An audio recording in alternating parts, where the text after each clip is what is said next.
Hi there, Dylan Morrison here. Welcome to this, my fifth talk in the Desire series entitled Cultural Band-Aids.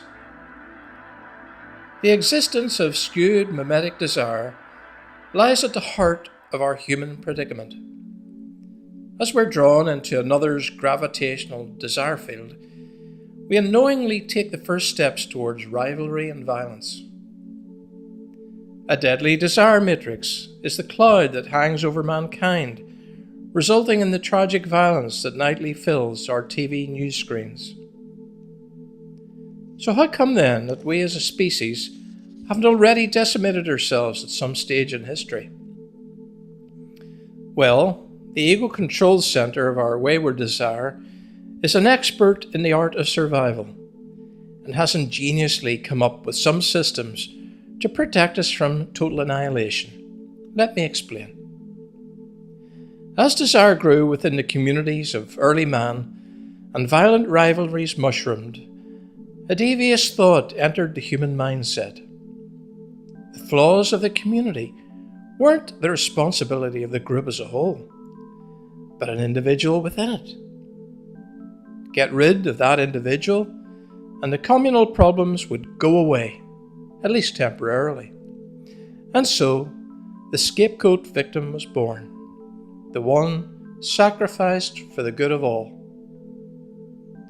The unfortunate individual became the focus of communal violence born from interpersonal desire. With their emergence, the inherent rivalries could be targeted like a laser beam on a deserving victim.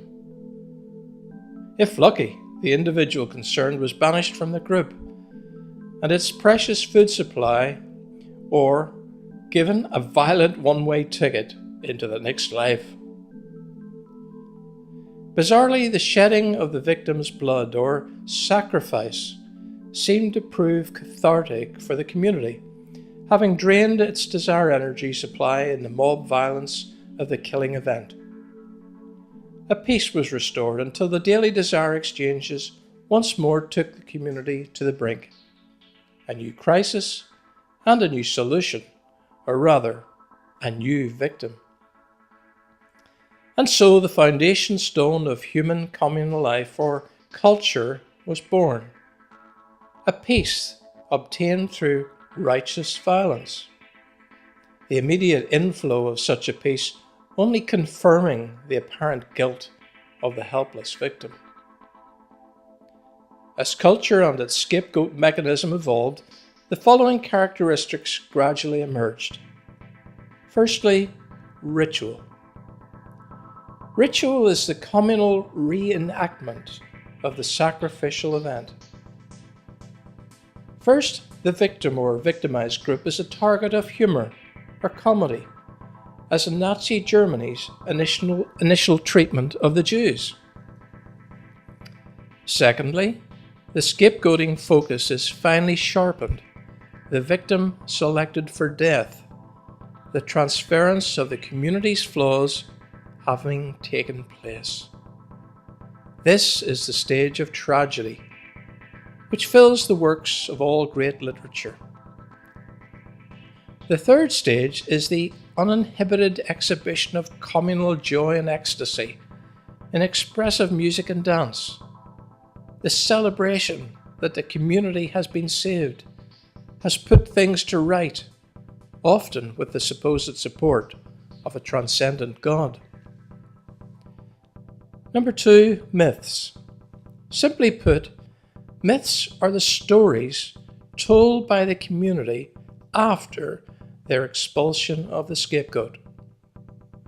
Foundation stories to reinforce the beneficial aspects of the sacrifice.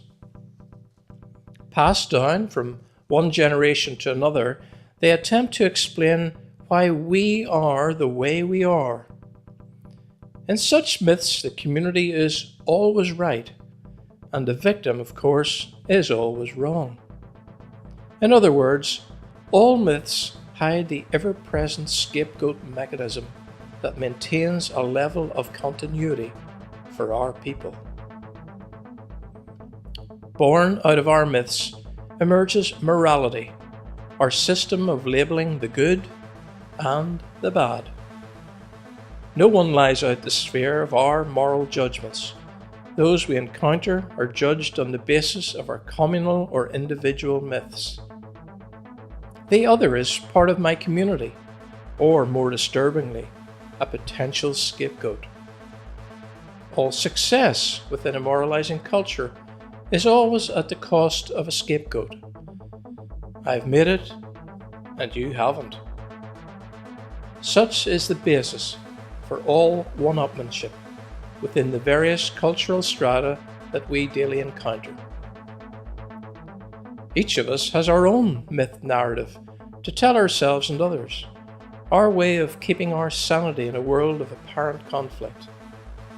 The alternative is to take the risk of declaring ourselves vulnerable, enabling ourselves to become a scapegoat with all the deadly destructive consequences that could follow. None of us want to be done away with, and so we play our mythical morality tapes to reassure ourselves and others that we are part of the right crowd. 3 laws. Laws have evolved to keep a lid on mimetic desire by setting out a spatial structure within our society. We each take our place under the law, accepting that our desires are subject to its judgments. When the rule of law appears to break down, mimetic desire becomes a contagion, resulting in violence and often mob rule, releasing the founding murder principle once more into our community. Laws are the band-aid of society, a temporary but ultimately inefficient attempt to solve the whole skewed desire predicament. 4. Structures. Structures are a spatial attempt to stop the spread of mimetic desire. A structureless society will be one in which all believe that they can rival and have all that other people have, whether materially, status-wise, or even metaphysically. The result of such a level playing field doesn't provide the solution for each to be as they desire. It only releases a rampant desire to be like everybody else within the community. Such an egalitarian viewpoint only feeds the free market of desire, an advertiser's heaven. It underestimates the power of mimesis, which is never satisfied with being like a limited number of others. Our skewed human desire center is insatiable in its march to be like everyone in its search for personal identity. In times past, structure has kept many under the cosh. In fact, it has been and still is used as a tool of suppression and control.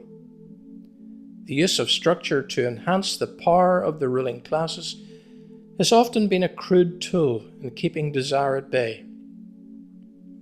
Yet structural desire boundaries are culture's traditional means of avoiding mimetic or imitative contagion.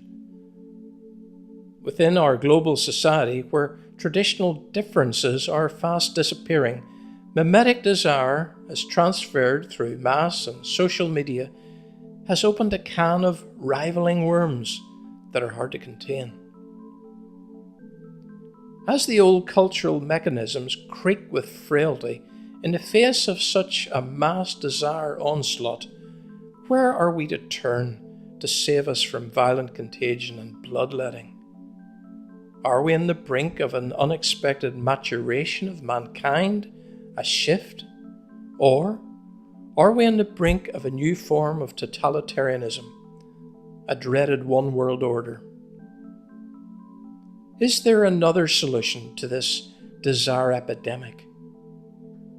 Well, why don't we ask a scapegoat? In fact, why not ask the scapegoat of all scapegoats?